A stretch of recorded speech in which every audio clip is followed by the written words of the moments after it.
एक गांव में एक औरत और एक आदमी रहते थे। दोनों अल्लाह वाले थे, सब्र करने वाले थे और सादा जिंदगी जीते थे। उनके घर में एक पक्षी रहता था। वह देखने में मासूम था, लेकिन बहुत होशियार और चालाक था। गांव वालों को क्या पता था कि वही पक्षी रात के अंधेरे में चुपचाप निकलता और लोगों के घरों से छोटी छोटी नायाब चीजें चुरा लाता था। यह सिलसिला कई दिनों तक चलता रहा। कभी किसी का सिक्का गायब होता, कभी किसी की अंगूठी।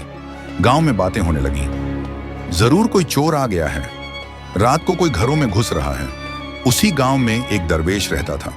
वह इंसाफ करने वाला था और रातों को अल्लाह की इबादत में लगा रहता था। दरवेश रोज उस पक्षी को देखता था जब वह चोरी करके लौटता था, लेकिन वह खामोश रहा क्योंकि वह चाहता था कि सच खुद सामने आए। एक दिन बड़ी घटना हो गई। एक औरत का सोने का हार चोरी हो गया। पूरा गांव जमा हो गया। गुस्से में फैसला हुआ, गांव के हर घर की तलाशी ली जाएगी। लोग एक एक करके घरों में गए और आखिर उस औरत और आदमी के घर पहुंचे जहां वह पक्षी रहता था। तलाशी ली गई तो सारा चोरी का माल वहीं छुपा मिला। लोगों का गुस्सा फूट पड़ा, यही दोनों चोर हैं, इन्हें मारो, इन्हें गांव से निकालो। औरत रोने लगी। आदमी ने सब्र किया और सिर्फ इतना कहा, अल्लाह सब जानता है।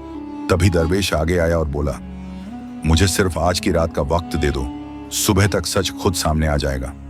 गांव वाले दरवेश की झोपड़ी के बाहर रात भर इंतजार करते रहे। कुछ देर बाद सबने देखा, वही पक्षी अपनी चोंच में चोरी की चीजें लिए चुपचाप घर की तरफ जा रहा था। उसी पल सबकी आंखें खुल गईं। समझ आ गया कि असल चोर कोई इंसान नहीं, बल्कि वही पक्षी था। लोग शर्मिंदा हो गए। औरत और आदमी से माफी मांगी गई। पक्षी को पिंजरे में रख दिया गया। दरवेश ने आखिरी बात कही, अल्लाह की अदालत देर करती है, लेकिन जुल्म और झूठ को कभी छोड़ती नहीं। सब्र करने वाले को अल्लाह जरूर इंसाफ देता है और बिना जांच के इल्जाम लगाना अल्लाह को पसंद नहीं।